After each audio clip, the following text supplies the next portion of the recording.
창세기 9장 본문에는 무지개 언약에 관계된 말씀이 우리에게 소개됩니다.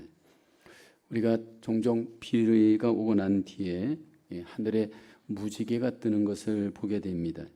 보통 우리가 이제 무지개 색깔을 한 7가지로 이야기를 하는데 왜 7가지 색깔일까?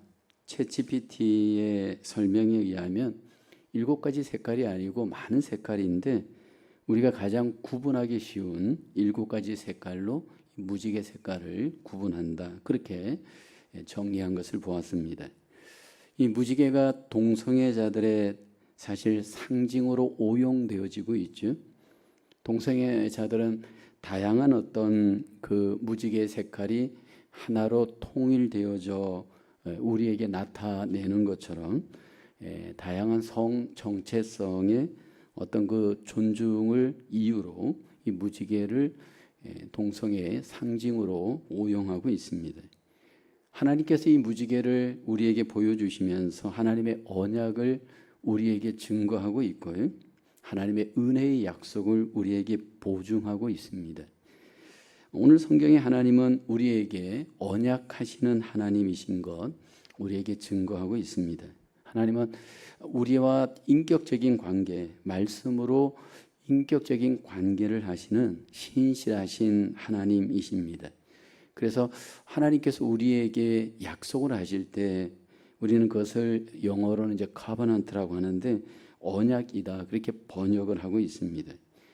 사람과 사람 사이에도 말로써 우리의 인격이 표현이 되어지고 약속이 고백이 되는데 하나님과 우리 사이에서도 말씀을 통해서 우리에게 약속하시고 언약을 통해서 하나님 우리에게 자신을 나타내십니다. 그래서 성경을 보게 되면 그 역사가 한마디로 언약의 역사입니다. 하나님께서 에덴 동산에서 하나님께서 먼저 언약을 맺습니다. 에덴 동산에서 아담과 언약을 맺을 때 보면 그 언약 속에는 조건적인 언약도 있고 무조건적인 언약도 있습니다. 오늘 본문에는 이제 아담 다음에 노아와 언약을 맺습니다. 그리고 뒤에 보면 이제 아브라함과도 언약을 맺고요. 모세와도 언약을 맺고요. 또 뒤에 가서 다윗과도 언약을 맺습니다. 또 선지자들에게도 언약을 나타내시고 최종적으로 언약은 예수 그리스도에 의해서 완성되어집니다.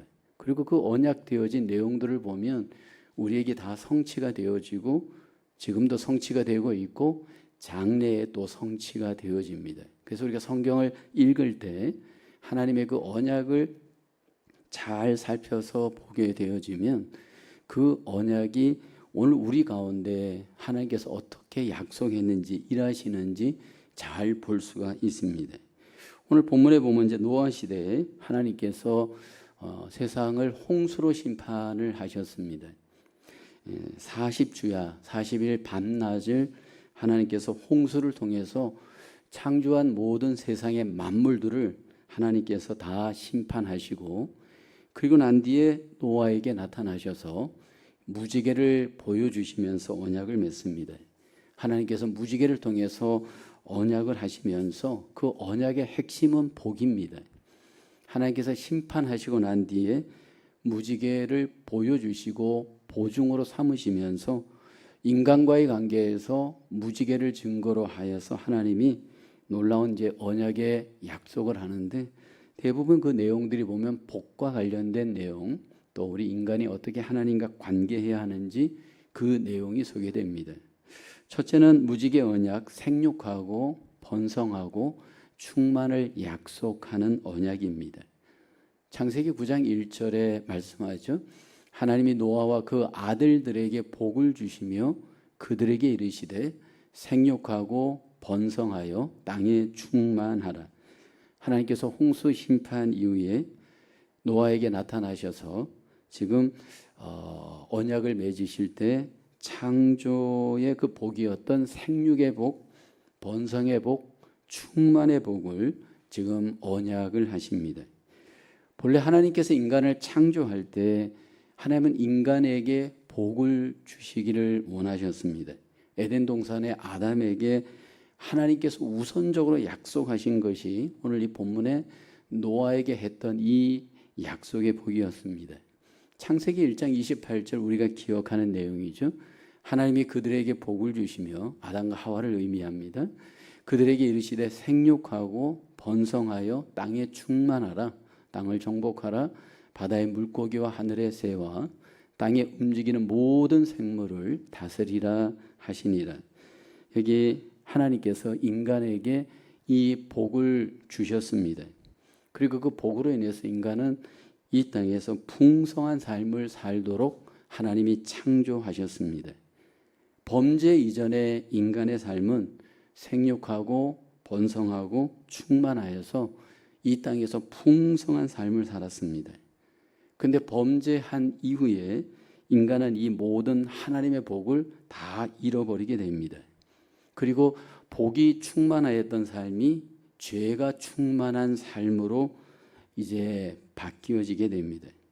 근데 하나님께서 이제 홍수로 이 모든 만물을 심판하시고 난 뒤에 다시 회복의 은혜를 주시는데 생육과 번성과 충만한 복을 하나님이 다시 회복하시고 그 복을 약속하십니다. 그런데 하나님께서 이제 이 노아에게 복의 언약을 하실 때 창세기 1장하고 1장에 우리 인간에게 하셨던 약속하고는 구별된 한 가지의 특별한 약속, 특별한 복을 하나님이 허락하십니다. 창세기 9장 3절에 소개되어지고 있죠. 모든 사한 동물은 너희의 먹을 것이 될지라 채소같이 내가 이것을 다 너희에게 주노라. 창세기 1장에서는 고기 먹는 것이 허락되지 않았는데 이제 노아에게 심판 이후에 하나님께서 고기를 먹는 것을 허락을 하십니다. 본래 하나님은 인간에게 채소와 과일을 주식으로 허락하였습니다. 에덴 동산의 아담과 하와는 육식을 하나님이 허락하지 않았습니다. 근데 홍수 심판 이후에 하나님께서 인간에게 새롭게 허락하신 양식이 바로 고기입니다. 하나님께서 여기 노아에게 고기를 먹도록 허용을 하십니다. 아마 우리들 중에 고기를 좋아하시는 분들이 많을 겁니다. 만약 우리가 고기를 먹지 않는다, 아마 우리의 삶에 엄청난 문제가 일어나게 되어질 겁니다. 운동을 하는 분들은 뭐 거의 매일 조금씩 고기를 아마 먹어야 될 겁니다. 그래서 나이가 들게 되어지면 보통 자기 몸무게의 뭐 1kg당 1g 정도의 고기를 매일 먹어야 한다. 그러니까 70kg의 몸무게면 매일 700g의 고기를 70g인가요? 700g인가요? 그 양의 고기를 꼭 일정하게 먹어야 된다. 뭐 그럴 정도로 고기의 중요성을 강조하고 있습니다. 그런데 왜 하나님께서 사람에게 육식을 허용했을까? 오늘 본문에는 그 이유가 소개되지는 않습니다. 아담과 하와에게는 허락되지 않았다가 노아에게는 왜 육식을 하나님이 허용했을까? 우선 아마 생존의 필요성 때문일 것이다 해석학자들은 말합니다. 홍수 때문에 모든 농작물이 다 줄게 되고 죽게 되고 땅의 모든 환경이 변했을 가능성이 있습니다. 그로 인해서 생물이 부족하고 열매가 줄어들었을 가능성이 있습니다. 그리고 또 한 가지 이유는 인간의 어떤 주권적 다스림에 대한 하나님의 사명적 확대이다라고 해석할 수 있습니다. 그러니까 자연 만물에 대한 사명을 하나님이 강조하기 위함이었을 것이다 해석을 합니다. 타락 이전에는 창조 세계가 완전했습니다. 근데 죄로 인해서 세상은 변했고 홍수 이후에 인간에게 있어서 이 타락한 이 오염되어진 이 자연 만물에 대해서 그 주권을 회복하는 일은 굉장히 중요한 과제였을 겁니다. 그런데 이렇게 동물의 고기를 먹게 함으로 무력한 인간의 모습이 아닌 더 이 모든 자연 만물을 통치하는 인간의 사명을 감당할 수 있도록 하나님께서 인간에게 그 사명을 강조하기 위함, 회복하기 위함이 아니었을까 그렇게 해석을 합니다. 자연을 보면서 두려워하고 동물들을 보면서 두려워하는 것이 아니고 하나님이 주신 그 인간의 복을 회복하기 위한 하나님의 뜻이 있을 것이다. 그렇게 해석을 합니다. 본문 창세기 9장 2절을 보면 그렇게 유추할 수 있겠죠. 땅의 모든 짐승과 공중의 모든 새와 땅에 기는 모든 것과 바다의 모든 물고기가 너희를 두려워하며 라고 하잖아요. 너희를 무서워하리니 라고 합니다. 이것들은 너희의 손에 붙였음이니라.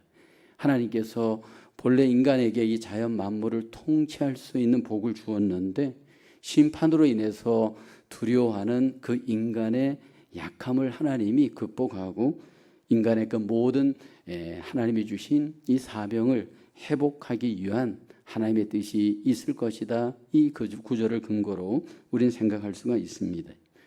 그런데 하나님께서 이렇게 육식을 먹도록 허용을 하시다가 우리가 잘 아는 레위기에 가보면 이스라엘에게는 갑자기 하나님이 이 먹는 것에 있어서 고기에 대해서 정결한 것과 부정한 것을 구별하기를 명령합니다. 우리가 잘 아는 레위기서 11장에 가서 보면 정한 짐승, 정결한 짐승이 있고 부정한 짐승이 있음을 하나님이 선포합니다. 그러니까 굽이 갈라지거나 대세김질하는 고기, 예를 들어서 소나 양이나 염소나 사슴과 같은 고기는 먹을 수 있습니다. 그런데 굽이 갈라지지 않거나 대세김질하지 않는 짐승의 고기는 부정한 것으로 하나님이 먹지 못하게 합니다. 가령 돼지, 낙타, 토끼 이런 류의 고기는 부정한 고기로 하나님이 금지시킵니다. 예를 들어서 물에 사는 것도 지느러미가 있고 비늘이 있는 것들은 정한 것이므로 먹을 수가 있습니다. 근데 지느러미가 없거나 비늘이 없는 장어라든지 새우, 게 이런 류의 고기들은 먹지 말 것을 성경은 말씀을 합니다. 왜 그렇게 했는지 거기에서도 이유가 소개되지는 않습니다. 그러나 해석학자들은 이 모든 것들이 콜레스테롤과 관련이 있고 건강과 관련이 있기 때문에 그렇게 금지하고 그렇게 구별하지 않았을까 해석을 합니다. 그러나 이것이 신약에 가서 예수 그리스도로 인해서 모든 율법을 완전히 완성시키고 난 뒤에는 모든 음식은 믿음으로 먹을 수 있음을 주님은 선포하십니다. 우리 인간은 더 이상 음식으로 거룩해지는 존재가 아닙니다.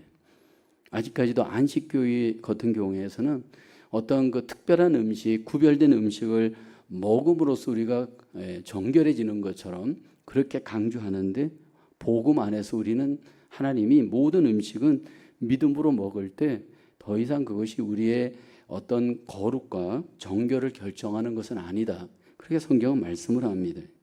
노아 홍수 이후에 하나님께서 무지개 언약을 통해서 자연을 향한 인간의 모든 생육과 번성과 충만한 복을 약속을 하셨습니다. 하나님은 우리가 축복된 삶을 살기는 원하고요. 풍성한 삶을 살기를 기대하십니다. 물론 이 노아 홍수 때 홍수 이후에 하나님이 주신 이 무지개 언약을 통한 이 축복은 여전히 우리가 죄성으로 인해서 이 복들을 누리지 못하는 사람들의 모습을 봅니다.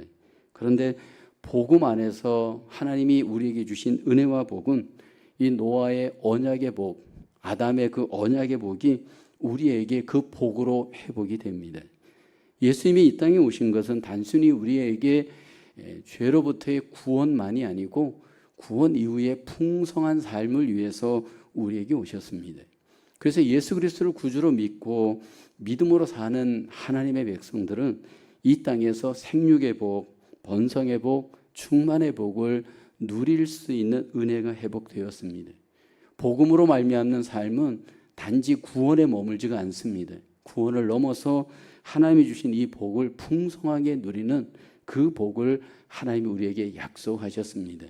저와 여러분들 속에 이 노아의 언약이 복음 안에서 성취되어져 우리 속에 풍성한 삶을 누리게 하시는 그 하나님의 은혜와 복을 하나님 나라에서 우리 모두가 지금 누리고 있고 장차 완성되게 될 줄로 믿습니다. 복음 안에서 더욱 풍성한 삶으로 하나님의 복을 누려가시는 저와 여러분의 삶이 되기를 주님의 이름으로 축원합니다. 두 번째로 무지개 언약, 서로 사랑하며 살게 하기 위함입니다.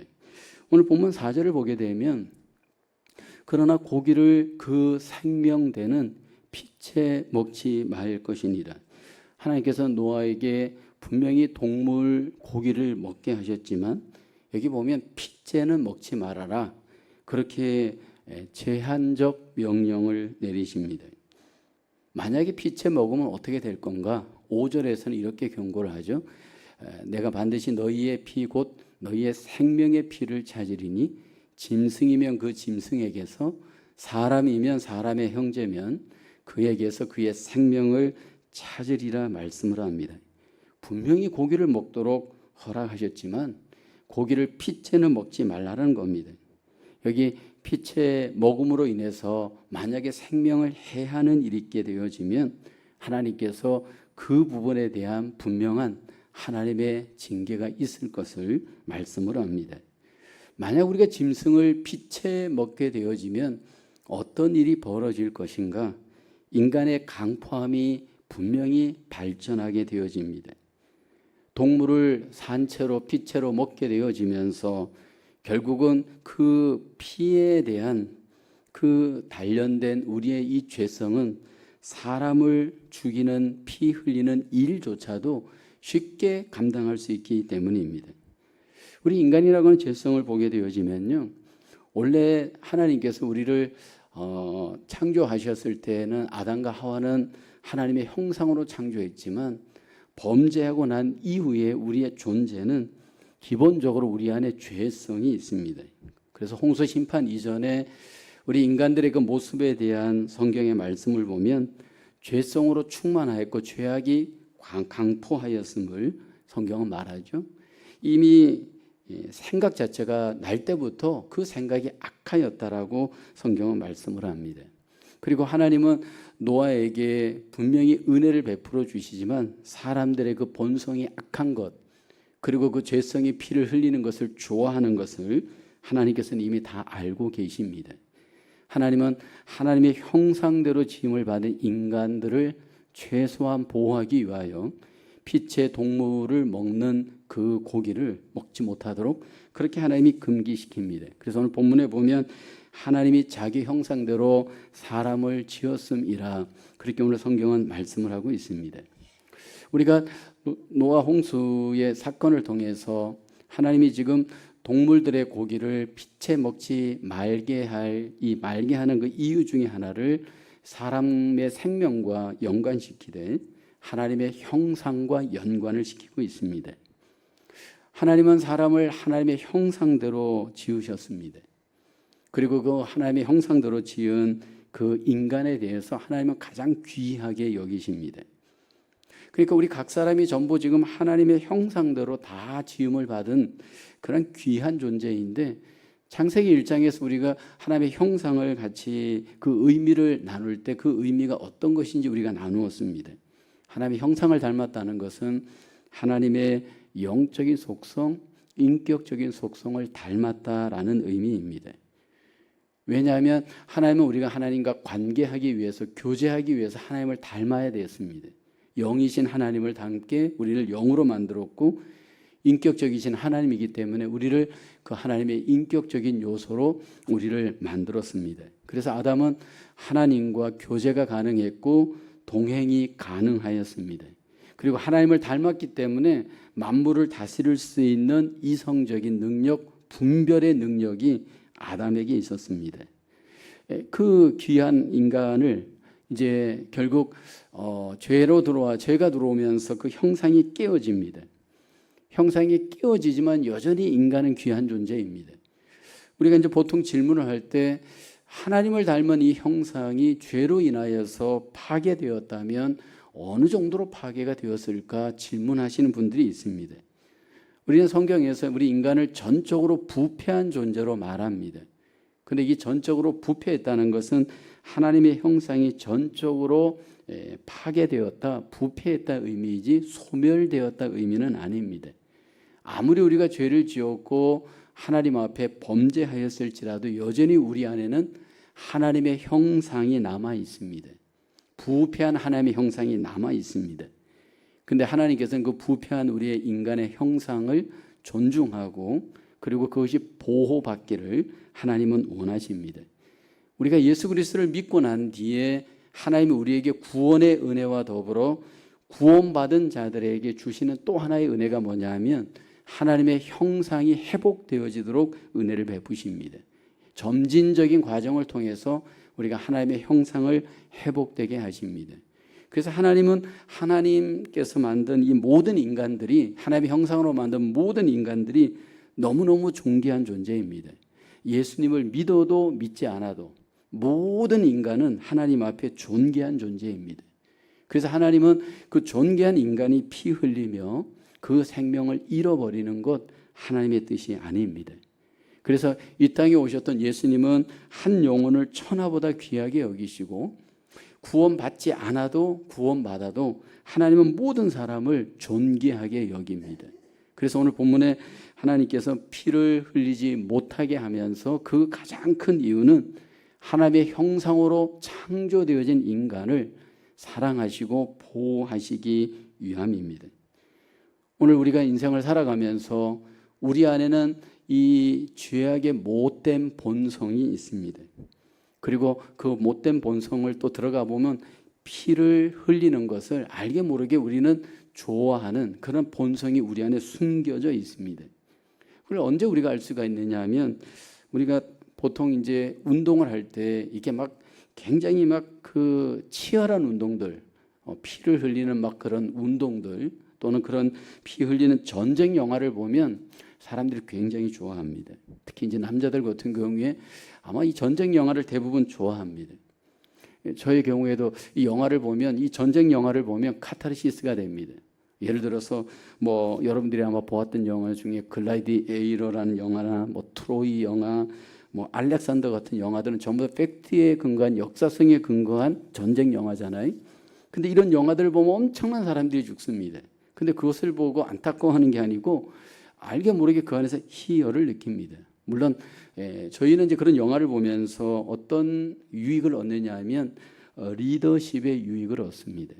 역사 속에 하나님이 쓰셨던 사람들 또는 세상이 사용했던 사람들이 어떻게 전쟁을 벌이고 그 전쟁 가운데 어떤 결정을 하는지 리더십을 배웁니다. 그러나 그 싸움 중에 일어나는 피 흘림을 보면서 알게 모르게 그런 어떤 희열을 느끼기도 합니다. 하나님은 홍수 심판 이후에 이제는 사람들이 그런 어떤 피 흘리는 것을 좋아하고 피 흘리는 것에 우리의 그 죄성이 발달되지 못하도록 이제 피 흘리는 그 고기는 금지를 시킵니다. 우리가 이 땅에서 인생을 살아가면서 노아의 언약을 생각하며 피와 연관하여 함께 적용하기를 원하는 것은 하나님은 우리 마음의 형제에 대해서, 하나님이 창조한 인간에 대해서 미움까지도 살인이라고 금기시킵니다. 내 안에 누군가에 대해서 미움을 갖는 것, 그것은 벌써 누군가를 죽이는 살인 행위임임을 경계하면서 하나님은 우리에게 미움을 갖지 말 것도 주님을 통해서 경계하십니다. 하나님은 노아의 언약을 통해서 이 땅에 자기 백성들이 더 이상 피에 관련되어진 죄성의 삶이 아닌 사랑의 삶으로 우리가 관계하며 하나님 앞에 영광을 돌리는 사랑의 삶이 되어지기를 소원하십니다. 저와 여러분 속에 미움은 모양이라도 버리고 예수 그리스도로 말미암는 사랑의 삶이 우리 속에 적용되어져 하나님께 영광을 돌리시기를 주님의 이름으로 축원합니다. 세 번째로 무지개 언약, 다시 하나님을 사랑하면서 살아가도록 하기 위함입니다. 이제 무지개 언약을 하나님이 세우시면서 이렇게 약속합니다. 창세기 9장 11절에 보면 내가 너희와 언약을 세우리니 다시는 모든 생물을 홍수로 멸하지 아니할 것이라. 땅을 멸할 홍수가 다시 있지 아니하리라. 여기 다시는 홍수가 이제 있지 아니할 것을 약속을 합니다. 여기 홍수가 없다라는 것은 뭐 노아 시대와 같은 홍수가 없겠다라는 말입니다. 지금 세계 지구촌 곳곳에서 홍수가 벌어지죠. 뭐 한국도, 미국도, 유럽도, 뭐 중국도 예외 없이 요즘 홍수가 벌어집니다. 근데 노아 시대와 같은 심판의 홍수는 다시 없겠다 하나님이 약속을 합니다. 하나님께서 홍수로는 다시 심판하지 않겠다라고 하는 것이지 심판을 하지 않겠다라고 하신 것은 아닙니다. 하나님께서 앞으로는 어떤 심판을 하실까? 홍수로는 심판하지 않지만 불로 심판할 수도 있고 어떤 형태로도 하나님의 심판을 하십니다. 무지개를 구름 가운데 보여주면서 하나님이 언약을 세우면서 이제 언약의 증거다라고 무지개로 증거를 삼습니다. 이 무지개를 보면 모든 혈기에 있는 생물들이 이제 하나님의 언약을 기억나게 하실 겁니다. 그 영원한 무지개 언약을 통해서 하나님께서 심판하시는 하나님이기도 하지만 그 심판을 넘어서 사랑의 하나님 또 구원의 하나님이신 것을 하나님은 증거하기를 원하십니다. 우리는 구약의 역사를 보게 되면 항상 하나님께서 이스라엘 역사 가운데 심판하는 것을 우리가 배우게 됩니다. 그러면 우리는 생각하기를 하나님은 심판의 하나님이다 이렇게 우리는 이해합니다. 근데 사실은 하나님은 심판을 통해 궁극적인 목적은 구원과 사랑을 위한 심판이었습니다. 하나님의 심판은 최종적인 목적은 아닙니다. 심판을 통해서 하나님이 이루기를 원하는 것은 결국은 구원이고 결국은 사랑입니다. 홍수로 세상을 심판하신 것은 세상을 멸망시키는 것이 아니고 세상을 구원하시기 위함입니다. 무지개 언약을 통해서는 하나님의 이 세상을 내가 얼마나 사랑하는지 하나님의 그 약속을 보여주는 증거입니다. 창세기 9장 13절에 이렇게 말씀을 하죠. 내가 내 무지개를 구름 속에 두었나니 이것이 나와 세상 사이의 언약의 증거니라. 하나님께서 심판 이후에 무지개를 하늘의 구름 속에 두었다가 짠하고 보여주면서 지금 증거로 삼고 있습니다. 하나님께서 심판하고 난 뒤에 더 이상 내가 이 세상을 물로 심판하지 않겠다. 하나님께서 그 하나님의 언약의 증거, 사랑의 증거를 하나님께서 지금 무지개를 통해서 증거하고 있습니다. 우리가 하나님을 믿을 때 하나님의 분명히 과정 중에 심판이 있습니다. 근데 그 과정 중에 심판은 목적이 아니고 사랑을 위한 과정일 뿐입니다. 우리 개인에게도 하나님은 분명히 징계합니다. 우리가 잘못하였을 때, 우리가 하나님 앞에 범죄하였을 때 하나님이 우리를 징계하십니다. 그러나 징계가 끝이 아니고 그 너머에는 하나님의 놀라운 구원이 있고 사랑이 있는 줄로 믿습니다. 그래서 우리가 무지개를 보면서 하나님이 우리에게 기억하길 원하는 것은 우리가 더욱 하나님을 사랑하는 삶, 언약의 삶을 하나님 우리를 살기를 기대하십니다. 영원하신 하나님께서 우리에게 사실 노아에게 하나님의 사랑의 징표로 구원의 징표로 무지개를 보여주었다면 오늘 우리에게 하나님이 구원의 증거로 언약의 증거로 사랑의 증거로 보여주신 확실한 증거가 있습니다. 사실 오늘 우리가 본 무지개는 십자가입니다. 구약의 노아에게 보여주었던 나타내었던 이 무지개는 결국 이 언약은 십자가를 통해 완성이 됩니다. 하나님께서 우리에게 나타내 주시고 보여주신 그 십자가의 언약은 우리의 모든 죄와 허물을 하나님께서 단번에 용서하시고 우리를 죄로부터 구원하시는 하나님의 놀라운 은혜요, 사랑이요, 하나님의 놀라우신 능력인 줄로 믿습니다. 우리가 하나님 앞에 다시 한번 인생을 살아가면서 바라봐야 할 것은 우리를 구원하시고 사랑하시는 하나님, 그리고 그 증거인 무지개와 같은 십자가의 증거를 저와 여러분들이 다시 한번 바라볼 수 있기를 주님의 이름으로 축원합니다. 우리가 이 땅에서 십자가를 바라본다는 것은 이 땅에서 저주와 심판 속에 살았던 모든 사람들에게 유일한 소망이고 유일한 은혜이고 유일한 하나님의 비전인 줄로 믿습니다. 그 속에 희망이 있고 비전이 있고 그 안에 놀라운 구원의 능력이 있기 때문인 줄로 믿습니다. 그리고 그 십자가를 통해 하나님을 더욱더 사랑해가는 언약의 백성으로 우리 모두가 하나님 앞에 살아내 드릴 수 있기를 주님의 이름으로 축원합니다. 하나님은 언약의 하나님이십니다. 언약의 하나님은 자기 백성들과 언약을 통해서 믿음으로 소통하기를 원하십니다. 무지개 언약을 통해서 하나님은 노아와 생육과 번성의 복을 약속하셨습니다. 그리고 인간이 서로 사랑하며 살아야 될 것도 강조하셨습니다. 그리고 하나님을 더욱 사랑하면서 살아야 될 그 삶도 하나님이 강조하였습니다.